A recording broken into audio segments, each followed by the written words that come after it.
Noong isang araw, hindi nagtagpo ang mga mata natin. Pati na rin ang mga balikat na pagod nang sumandal sa iba't ibang balikat. Pagod nang umuwi sa iba upang umuwi lamang muli sa sariling yakap.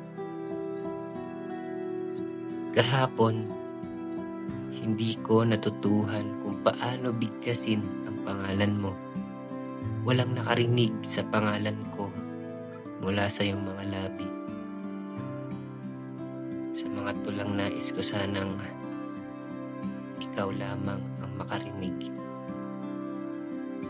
Kanina, hindi ko naitanong kung kumusta ang araw mo, kung anong gusto mong ulam para sa hapunan, o kung may narinig ka bang magandang kanta na pwede sana natin pakinggan ng magkasama.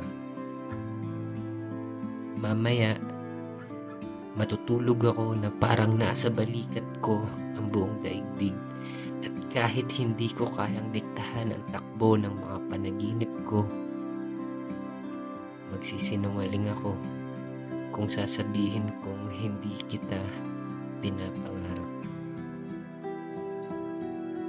Bukas, dadaan ako sa mga lansangan na pwedeng napuntahan mo na rin. Itatanong sa sarili kong, matagal ka na rin ba naghahanap?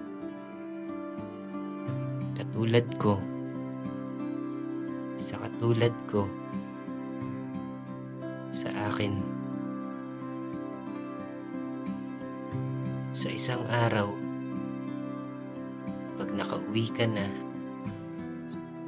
kapag nakauwi na ako, sana masabi ko na sa'yo lahat ng hindi ko pa nasasabi.